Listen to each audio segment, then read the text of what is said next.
Hey peeps, this is Fernie, your resident psychic, medium, and spiritual teacher, and you're listening to Fernie Unfiltered, where we dive into topics that enlighten, inform, and entertain the soul.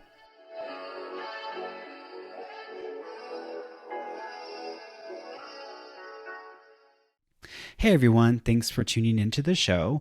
I had an incredible opportunity to interview an emerging artist. Her name is Iya, and she has had the opportunity to work with a lot of people in the industry, well-known people in the industry.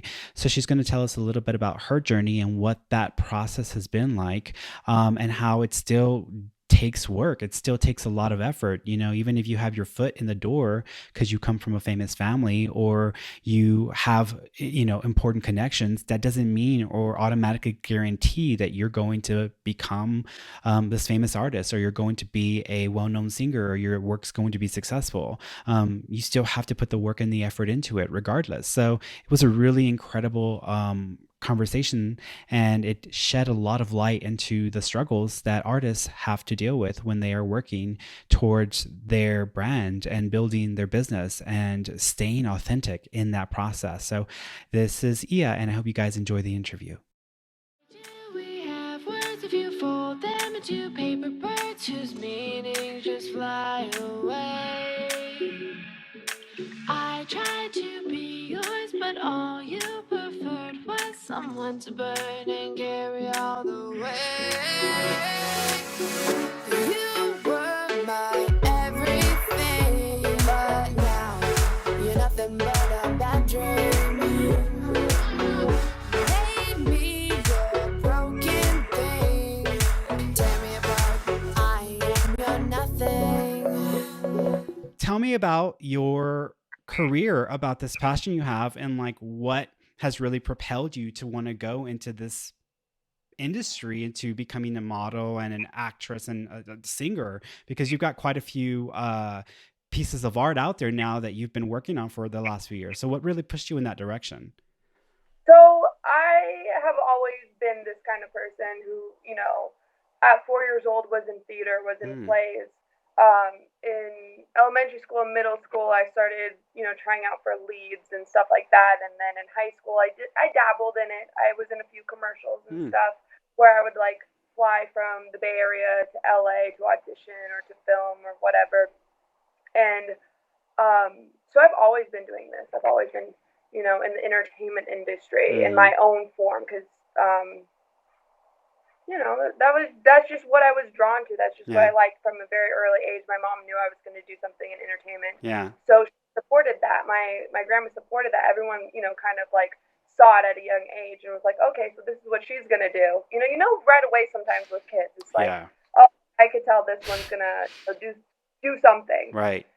So, my brother was more into like building things, and I was more into like putting on performances.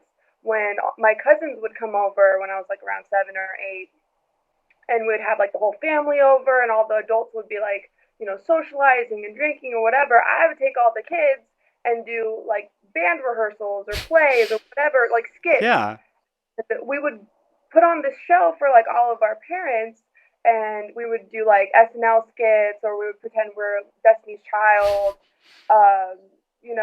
American Idol Home Edition, and like different things like that. So I was always directing and like putting on shows for my family, and then finally moved out to LA, and that just got bigger and bigger. What is it about that industry that like really attracted you? Was it like being on a stage and having people see you, or was it feeling a sense of like coordinating with the different elements? What part of it was the drawing factor for you, or is the drawing factor for you? It's just being creative. Like, I could never be in a 9-to-5 job. I've tried it, and honestly, like, that would like kill my creativity and just like, my happiness and stuff like that. Some people, enjoy that. Like, my brother is very opposite of me. My brother likes that whole like 9-to-5 structure kind of thing. My family calls me the gypsy because I don't really have like a format of life. I just live and be creative, and that's like, how I find joy, and how I, share parts of my soul and stuff like that is through my art. Yeah. a lot of times I am living my art. But like you said, like I grew up on stage. I grew up on stage from a very young age. I traveled with my grandmother, who was always on stage. Yeah. So Yeah. I would before she would come on, I would dance while people were I would dance on stage while people were taking their seats. Mm. That was just fun for me. I just was always putting on a show as a kid. Yeah. Always being creative in my way. Huh. So I've run into people over the years with the coaching work that I do, and I've got the people who are like, oh, I want to be famous. And then you've got the people who are like, I want to be a singer, but I also want to be famous, but they're more connected to the music, and there are people who are more connected to the attention. Has it been hard having to distinguish between the two, or having to kind of focus more so on one part of it than the other part of it, just because of the background that you come from? Not for me, because I don't want to be famous. Like, I don't care about fame. I care about the art. I would love to not have to do like a day job. I'd love for my art to pay me, and I, only make from my art. It's not there yet. Yeah. But like, definitely a goal of mine. But yeah, I just want to keep bettering myself as an artist. Keep outdoing myself. Like, I listen to the radio just so I could tap into like top 40. I love country music. I love 80s rock. I love a lot of different kinds of music, but at the same time, I don't listen to like a lot of music because I don't want to be influenced by other artists and what they're doing. I want to tap in to just like tap in, know what's going on right now, but then kind of like stay in my own lane and because I do a lot of my stuff. Like, Yeah. I work with one of my really good friends, Jay Phoenix, and he produces and co-writes with me. But then after the song's done, it's all me. I do the visuals, I direct and produce the music videos, all of the whole visuals that go along with the music is all, my vision of what I want the music to portray to the audience. You probably have some people who are listening and they're like, what do you mean she doesn't want to be famous? Like, if she's trying to be an artist and such, doesn't she have to be famous? But I will correct people, because Enya, who is one of the most highly grossing artists of like the last century, I think, or the last decade, she is extremely antisocial. She doesn't do a lot of interviews at all, and she spends all her time in her castle, out there and over the lake, so over the water. Yeah, who wears a wig so no one knows what she looks See, like. exactly. Or like what is it, like Daft Punk or Dead Mouse 5? Like, they all wear masks and stuff because they don't want anyone to know who they are. I don't, because no one will let me out doing that. But, right. I wanted to. Like, that was like an original thing. Like, I wanted to. I'm like, I don't want people to know who I am. Also, but at the same time, like, I know I can't do any other job than something creative like this, because like I said earlier, that would just like eat me alive. Yeah. Do you wake up like thinking about the music, or thinking about like videos or the stuff that you want to do? Well, I wake up and think about coffee, but right. Yeah. After that, yeah, like usually like me and my mom will have coffee and like game plan. My mom helps me out a lot. Like, she's great because I don't have a manager right now.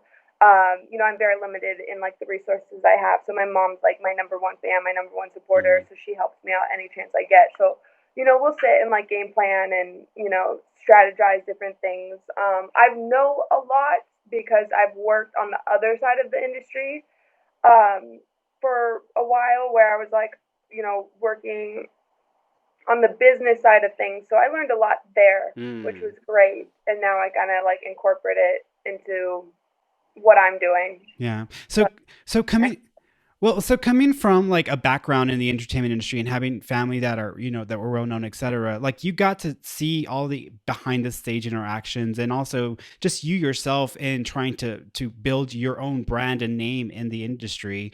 What has that been like for you as a quote unquote newcomer to the industry, but at the same time also still being kind of an insider of the industry? Yeah, well, the good thing is like, I know, coming from, a famous family, what that's like. Right. So, I feel like in a way, like I don't want to say like groomed, but like, you have that knowledge that like someone who's starting out that doesn't have a famous family, does. So like, I have a really great work ethic from my family. Like, they got where they are because they're such hard workers, they're so consistent. They would be sick throwing up on the side of the stage and still go out there, to do the job. But at the same time, I'm in a different industry. I'm in music. Yeah. So no one knows who I am in music. Yeah. I'm starting off from ground zero. Sure, I have, a couple hundred super fans from my family, but at the same time, like, no one even knows who Ia is. Right. They only know me as Angelia or whatever, and a lot of people don't even know what happened to that little girl that was on stage. Right. Yeah. Like, a lot of people don't realize she grew up. Crying of tears, can I make a layaway? Hoping that I can pick up my sanity one day. Before you burn it all away, keep taking my life and my sunshine, breeze from my summer rays, leaves from my trees, weekends with the Saturdays. I'm born into you, I'll have it, you're empty, still empty. Why do we have words if you fold them into paper birds whose meanings just fly away? So you feel like you see, I mean, we're in the Me Too movement, age now, where a lot of these stories are coming out about people having really bad experiences growing up in the industry and so forth. Did you ever experience or witness anything that was like that, either directly or just seeing how that could be affecting other people in the industry? Oh yeah. Like, a lot of people I find out later only want to work with me to get in my pants, which is, very frustrating. Yeah. And, like, enough have tried, and enough have crossed that line and have said really, awful things about, like, what they wanted to do to me or whatever. And I'm like, in any other environment, that's, like, sexual harassment. But because we're in music, there's technically, like, no boss. And it's, like, two people, like, connecting. Like, you can't, really do anything about it. And at the same time, it's kind of like his word versus my word. You know what I'm saying? So, I know that's something that I know it's going to be these are learning experiences for me. And every time, like, I keep getting faced with that, I handle it a little better, a little bit differently, which is also great. And then at the same time, I'm not going to let it stop me. Like, this is something that's I'm probably always going to have to deal with. I understand that. But at the same way, in the way of my dream, it's, for a lot of people, it could be really uncomfortable. It could be really frustrating and really disgusting. And I completely understand. But, you just got to be stronger than that. You got to be better than that. And you got to learn from that. Yeah. So that's what away from it. So I remember watching like this episode of Oprah where she was interviewing Beyonce and they were wanting Beyonce to like do a bunch of stuff she did not want to do. And she was telling Oprah in the interview, like, they're going to push you and push you and push you. And at some point you just have to say no, or you have to hold your ground.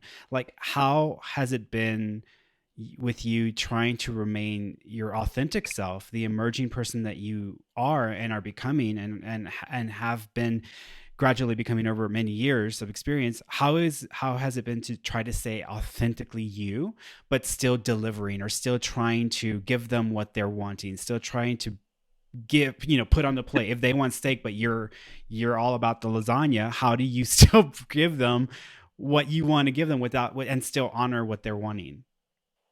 I mean, the good part is, like, I'm not working with a label, so no one's really telling me what I need to do. I've always been true to myself because I've been an independent artist this whole time. Yeah. I have worked with some, bigger names in the industry who, are like, oh, you're not ready yet. And so a lot of times, like, I was just, like, waiting because, they didn't think I was ready yet, which is understandable, You want your artist to come out sounding good, sounding correct. On a crazy sounding person who's like not ready because she can't hit the notes or whatever. But yeah, so like I've been true to myself. I have there's been times where people have tried to take advantage of the situation, either by like I said, trying to get in my pants or not paying me, certain things like that. So I will, in a polite way, address that and, let people know that I am not a pushover. Yeah, I'm young, but, I feel like I gotta be, at least a step or two ahead of them. Yeah. Because they do constantly try to, take advantage of like not paying me when they say that they're going to pay me, or Mm. whatever the situation is, or they think like because I'm so young, I don't know things, or I'm oblivious, whatever. It's like I'm not, Yeah. Well, and also because you're pretty and a woman, and that immediately like makes you stupid or not know anything, because that's how some males, think or react to women like that. I mean, I didn't want to say that, but It's the kind truth. of. No, it's the truth. Like my sister has a master's in like IT, and she can like break down a computer code like no one's business. But yet when we go out, because she's got the figure that she does, we'll go out and all of these guys are just kind of like hawks around her. And I remember this one incident where she was at the store and this guy was following her around trying to take pictures of her crotch. And she was like, what the hell? And then luckily the family was all there. So when they found out what was going on, they rallied and completely, confronted the guy and was like, the hell you doing, man? And then they like got him and threw him out of the store just because it was that crazy. Yeah. And he had the pictures on his phone. So crazy. Yeah. So, and the fact that you have to deal with people who are in the industry who obviously feel empowered to do so because they are someone or because they have so much sway with so many different organizations and such, it's obvious that it's going to be a lot harder to stand your ground, especially in that kind of situation. And you may not have your family members or the people around you to step in and say, hey, back the fuck off, So there's going to be a lot of that there. So you've worked with some famous families, huh? I have. Yes, I came out with Dancing Alone Forever, Nobody Else But You, and I was working with Terrell Jackson, who is Tito Jackson's son, Mm-hmm. and then his brother Taj shot the visuals for the lyric video for Dancing Alone Forever. Yeah. So I was working really closely with the Jackson family for a while, and then because I was working with them, I met Corey Rooney, who is, they're one of the original producers for J-Lo, and like Mariah Carey. He worked with Michael Jackson, like a ton of names. And I was working with him for a while, like doing the business side of things, which is really cool because I got to meet Smokey Robinson and all that kind of stuff. Yeah. So yeah, I have worked with some names in the music industry, which has really been awesome. I learned so much from them. Yeah. Never thank them enough for that. Yeah. I think it's got to be a lot of pressure to work with people who are that well established in the industry and then, have them make critiques or have them say this or have they say that, and sometimes they're probably just making suggestions for what you should do better or what you can do better. But then I can't help but feel like you would want to take that personally or feel, a little heartbroken about a comment or hear, even if it wasn't meant as such. Have you ever had that kind of experiences? No, not like regarding like how. Hold on, my dog. Oh yeah, you're good. Can I say hi? Oh, my dog. He wants to go inside for a second. Hello, baby. Hi. Bread right now because he loves bread. Regarding that, no, because like when I started music, I was never considered myself like a musician, a singer. I was honestly trying something out for the first time and fell in love with it. So I didn't have any knowledge going into it. I didn't have any like expectations or anything. I didn't really think it was going to go anywhere, to be honest. Yeah. I didn't think I could sing. So when it did start going places, I got really excited about it. And I just thought that I had, like, the way I looked at it was like, oh, wow, I have, really iconic teachers, kind of, that helped me, only get better as an artist. And there's always something to learn from someone. So yeah. I never took anything not regarding music. I never took anything, personally on that.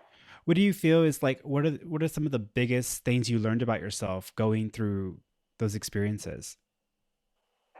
Oh, I guess, something about me is like, I always love trying new things. I always have to try new things. One, because I might not like it and then I'll never do it again. And two, I might like it and then that might spark a whole new adventure for me. So when I had the opportunity to jump in the booth with Terrell, I did. And I'm like, I don't know what I'm doing, but I learned, taught me, and he, it was a lot of hard work. I'm not going to lie. A lot of hard work, a lot of, 13-hour days or something crazy like that. Yeah. So, but it was good. It was good. I'm just getting better. So where are you taking your brand right now? What direction are you trying to take your label and your name and your music? I'm just trying to get people to know who I am. Like I feel like it's so no one knows who I am. Yeah. I've been walking through worlds gone blind. Can't stop thinking of your diamond mind. Careful creature made friends with time. He left her lonely with a diamond mind. And those ocean eyes, no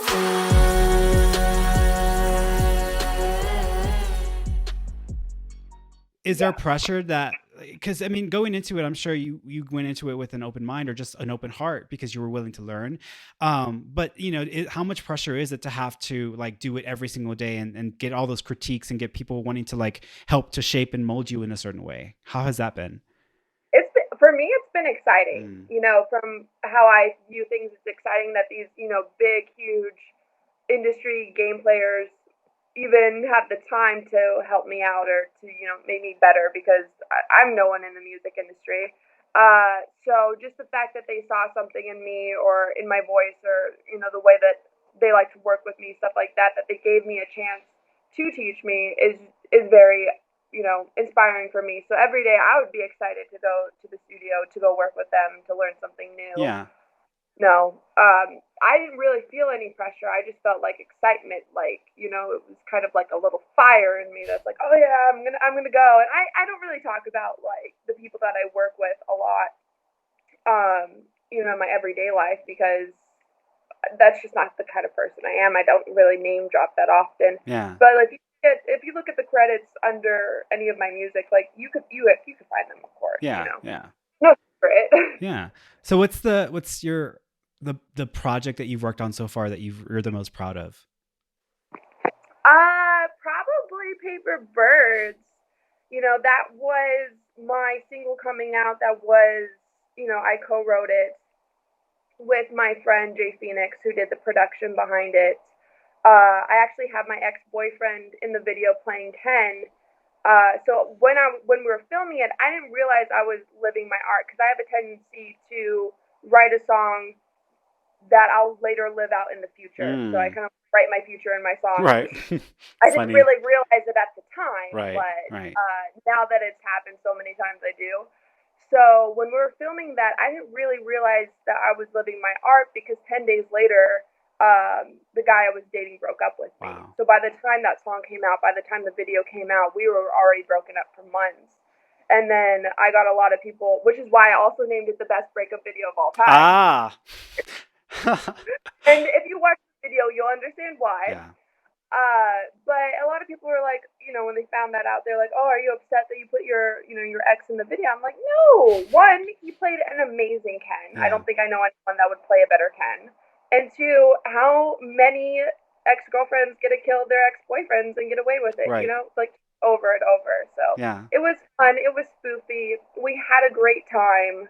That whole day was a beautiful day.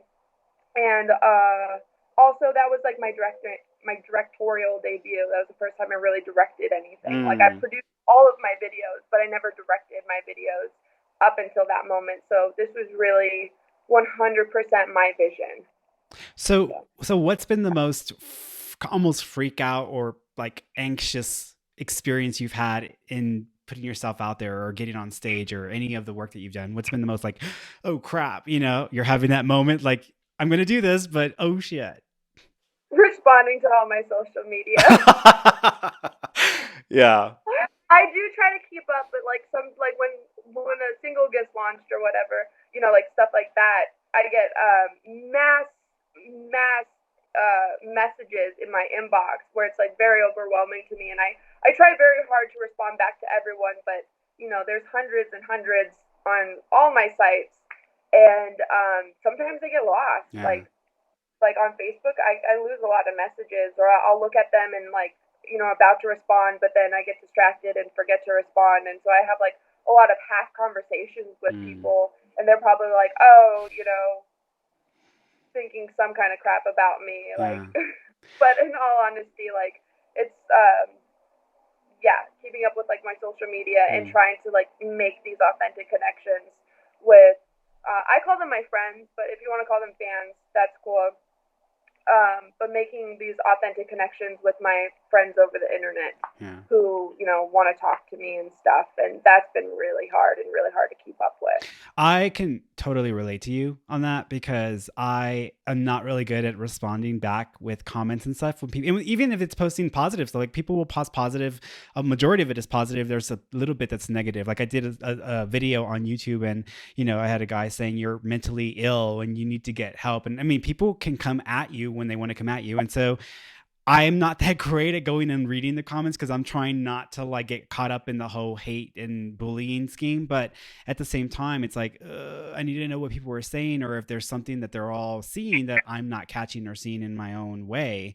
But yeah, I totally understand that freaks me out as well. And especially with criticism, I usually just don't respond to criticism. And people are always like instant messaging me this or whatever. And I have very, very sound barriers around myself. So you either go to my website, you participate in the Facebook Live or the Instagram Live, or you participate in the post there. But, calling me or text messaging me or trying to have like a personal one-on-one, it's enough people. It's too many people. There's a lot of people that like will try to call me on Facebook Messenger. Mm-hmm. I'm like, no, I don't know you. Yeah. Oh yeah. I'm like, don't call me. Yeah. Yeah. I've had people FaceTime me like at 2 or 3 o'clock in the morning and they're FaceTiming me. I never, like my phone is set up a certain way. So if someone gets a hold of my number and then they actually call me, it's going to reroute them directly to voicemail because it's not family or friends, right? I have it set up that way. But every now and then one call will get through, damn Apple. Yeah. Yeah, so I feel like also like when you do like have these like conversations with, people that you don't know in person, but over the internet, they also kind of feel like, they can call you and they can, step over some lines that, you don't really put, but you're like, oh, it's common sense that there's lines and you should not cross them, right. If you just think about it. So yeah, like some people send me dick pics. Wow. Right. Wow. Yeah. But that's a lot like that's awful. Like people asking me to marry them and stuff like that, which is just funny. Yeah. I've had a couple photographers who have asked me to marry them and stuff, and I'm just like, are you kidding me? Yeah. Like, no. Yeah. Just like weird stuff like that, Yeah. But. Well, then, people are probably wondering like, who's her family or who's the famous family that she comes from? And they probably like, don't even have no clue what the heck, you're referring to when you talk about that stuff. Who's your famous family or who's your famous grandmother? Let's put it that way. Yeah. So my grandmother, who I call Bagda, I never called her grandmother or grandma. I always called her Bagda. She's Sylvia Browne and she's world famous. I traveled the world with her when I was young, while she did lectures or salons or, just a lot of public speaking and stuff like that. I would travel with her when she was on Montel. There's a couple episodes where she took me on stage when she was on Montel. Like we had a birthday party. Yeah. The show. Yeah. Yeah. For me and my well, your grandma can be kind of a polarizing figure for a lot of people. I mean, I put her kind of in the same category as, Hillary Clinton, because to some people, Hillary Clinton is this like saint. And to other people, she's like this demonic, pedophile ring person that like has this, mysterious ring. But people have all kinds of ideas and they don't get to see like the stuff that happens behind the scenes. You only knew her as grandma, as Bagda to you. How did that affect her, like just having to deal with so much of that polarizing energy? Or did it really cause her to like be worried for y'all? No. She was never worried, or she never let it get to her. She was always like, fuck them, like do her own thing. She's not gonna let anyone stop her, right. Which is kind of like where I go back to is like that great work ethic where she had like tunnel vision and she didn't really care if people hated her. She loved when people loved her, but if someone hated her, she didn't care. Yeah. She never let it get to her. She never, ever I never saw anything ever get to her like that. Yeah. So, and she, if someone came up to her, she would rip them a new one. She was very vocal. Oh. I'm sure, like, people who knew who she was really know that she was. Yeah. But yeah, growing up in a psychic family was really hard. Like, I lost a lot of friends because of it. People would find out who I was related to and no longer wanted to talk to me, or they had like a million questions, and like, all they wanted to do was talk about it. So it was, even growing up, like when I was little, there was a bad like stigma around the word psychic. Like, I still cringe when I hear the word psychic, just because like how I was growing up with people who like perceived me. Yeah. So I like to call it intuition, which is basically the same thing. Yeah. But I would actually, like, when I was growing up, I'd lie about once that started happening, I would lie about who my family was, and they knew it. Like, because my dad grew up the same kind of way where people were, like, really mean to him and stuff, and my dad did too. Like, they all understood where it was coming from, so, they knew I loved them, they knew I supported them, but to get through school, they knew I had to do, say, like, these, like, lies about who my family was. I mean, it came out anyway. Yeah. Yeah. But yeah, like, people, there's like three ways that people would take it. One, they no longer wanted to be associated with me because, they were scared or they thought my grandma was the devil. Right. Two, they were like super fascinated or super fans about it, and they were like, "Oh, are you psychic? Can you tell me my future?" Ask me a million questions, and I'm like, "Whoa, buddy, back up." Yeah. Three, they're like, "I don't even know who that is. Like, you're my friend." And that one wasn't as frequent as the other two, but it did happen. And I do have a really great friend that I've had for 17 years because she just didn't care. She's like, "You're my friend. I don't care." I turn the music up at night, 'cause it makes me feel much better. Until I find my Mr. Right, I'll be dancing alone forever.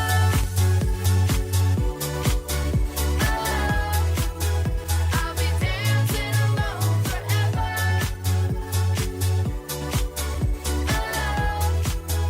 I'll be dancing alone forever. Those are the ones you hold on to, just those connections where they don't care what you can do or who you are or whatever. I mean, I have people who are my friends, but yet they only reach out to me when they want me to say something about their future, or they want me, and I'm just like, and I kind of wrote them a new one because I'm like, is this 1-800 call a psychic, your personal psychic? No, that's not what I am. Like, like I would love to like do something for you, but this is not about that. So I totally get that. How hard has it been distancing yourself from that part of your family's like background and business? Because I'm sure your grandma had a ton of people. She still has people all around the world who loved her, still love her, and still follow her work. But that's not who you are, and that's not what you do. You kind of went in a very different direction. Was there a lot of pressure to have to go in that or to want to be pushed in that direction? And how did you kind of make it people aware that you weren't going to go in that direction? Yeah, well, yeah, at first, yeah, because I am the oldest grandchild, and there's not many of us on my dad's side. So, and I was very close with my grandmother. Like, we did everything together, and of course, they wanted me to be my own person, but for a long time, they thought I was going to take over the business, and she wrote about it a lot. And I made it very clear from the beginning I wasn't. Yeah. And stood my ground against my family, and until they, my grandmother always supported me. Anything I want to do, she always supported me. So when she like noticed that I was going to do my own thing, she was like, "Yeah, go do your own thing. I wouldn't wish this on anyone. Like, go do you." Yeah. This job's hard. Yeah. Yeah. Huh. So what is one of your favorite memories with your grandma? Luckily, I got to travel with her a lot. She took me to her favorite place in the world, which is Kenya, when I was 7. Really? Kenya? That's interesting. Yeah, that's her favorite place in the world. Huh. Yes. Why do you think that? She just loved it. She said something was like very magical about it, and it is. It's a very magical place. So I remember like we traveled a lot and around Kenya, different places, and there was this one place that was over by like a river, and there was like hippos, and the guide was like, okay, you can't go out at night because the hippos come out and like they'll, walk around. So one night we're sleeping there and all of a sudden we hear something on the front porch and we both like freak out because it's a hippo Yeah. on our porch.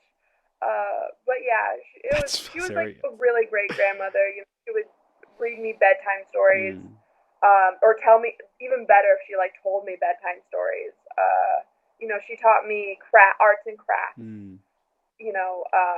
Again, how to have a proper work ethic. She took me around everywhere. I was like always under her wing, going everywhere with her. And then when my parents divorced, I kind of stopped. So all the way up until I was 7, I got to hang out with her a lot. And then when my parents divorced, that's kind of when I like disappeared out of like the limelight, because my mom, didn't really want me growing up like that.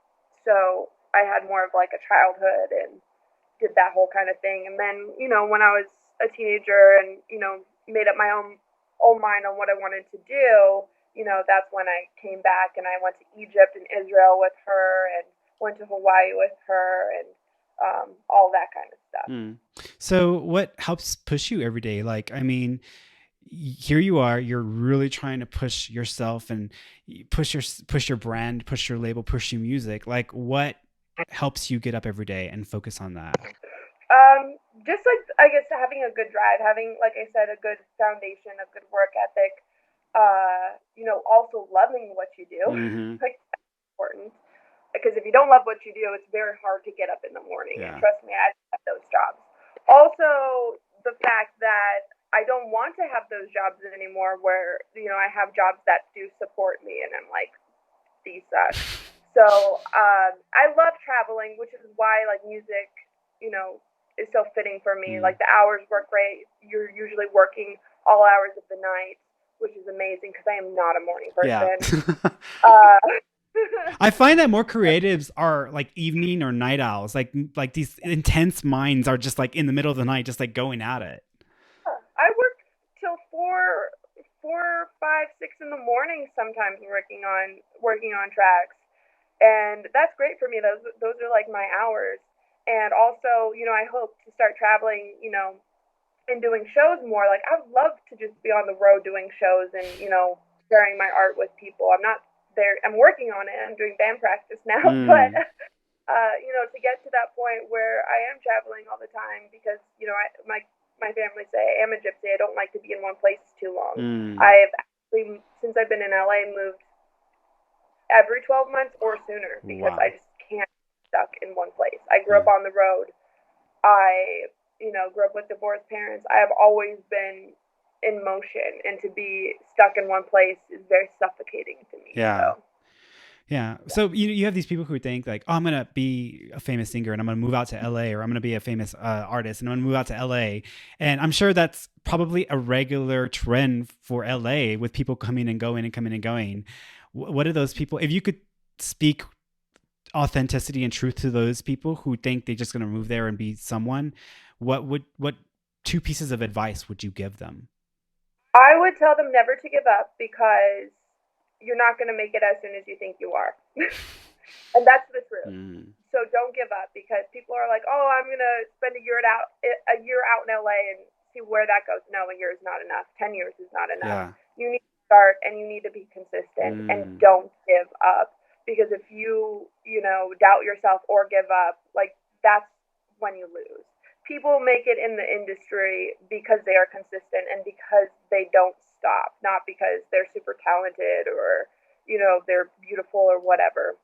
That all helps, not gonna lie, that definitely helps, but that's not the reason.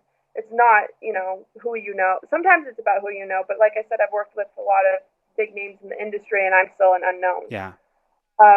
2 is, also not to get discouraged, because a lot of it has to do with money. If you are not putting a big budget behind you in music, odds are you're not going to go very far very fast. Yeah. So just keep that in mind, to that, don't give up. Have you noticed like a big change with the industry now that streaming is becoming the norm and people aren't going to Hollywood for movies and productions as much? Yes, the industry has completely changed. It's when I moved out here, I caught like the beginning of it. So, I moved out here 11 years ago. So it was just beginning social media. Like I moved out here before Instagram was a thing. MySpace was still a thing. You know what I'm saying? Yeah. Facebook was starting to get legs and starting to get momentum. So I moved out here right at like the beginning of the curve. And yeah, like now, it's all about numbers. Also, that's another thing. It's like it's all about numbers. I have about 15,000 followers, and that's nothing. People don't really want to touch you until you have 500,000 followers. I'm just like, I don't even know how to get there. Yeah. So, I've lost a lot of contracts a lot of big contracts because I didn't have enough followers. So It's not always about talent. It's not always about, what it should be about. Yeah. Sometimes it's just basically about numbers or about a budget or, stuff like that. Stuff that's not really always under, your control. So they're basically waiting for people to get to that influencer status before they decide I'm going to work with that person. So instead of trying to like turn someone that's unknown into something big, it's easier just to start with people who already have a huge audience then. Yeah, because it's a less of a gamble. Interesting. And free marketing. Yeah. Correct. Yeah. I didn't think about that. Yeah. Wow. Yeah. So then that's going to be important for for these people to be working on their following and influence. What are you doing to build that? Because obviously that's going to be important to you at some point, right? 15,000. I'm trying really hard to build my following, and it, I'm sure you've heard that algorithms change constantly, so it's really hard to get ahead of the curve on that one. So. Yeah. Just being consistent, which is something that's very important, is to be consistent, and also, shouting people out so they shout you out, and trying to do like a social media climb that way. Like I don't even think like hashtags really work anymore, but and also being authentic to yourself. Like you got to be authentic to yourself and try to find like your own little niche. And then, get followers that way. I got a lot of my followers because I was in LA Fashion Week for a couple of years. And that has nothing to do with what I'm doing now. Yeah. Yeah. Right. Well, thank you so much for taking the time and being a part of the podcast. I really appreciate it. And also just giving people kind of a glimpse into that world and what that actually is like compared to what we are fed based off of movies and all that junk. Yes. Thank you for having me on your podcast. It's so nice to finally virtually meet you, I should say. Yeah. And have a beautiful conversation with you. And, thank you so much for all your love and support. And I just appreciate it. Anytime you want me on, just let me know. Awesome. Thank you for that. And I will be cashing in. Okay, good. Because I have a couple new singles coming out this year. Oh, very cool. So then we're gonna touch up on that then.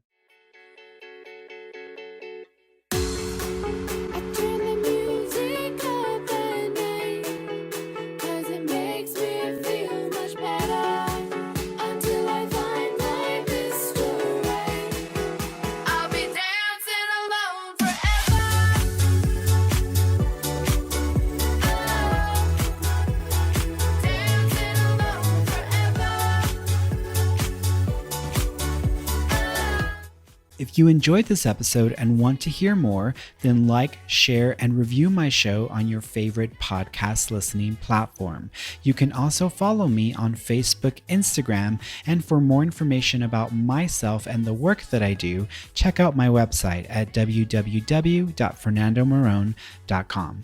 Till next time, kiddos, and be sure to have yourselves a namaste.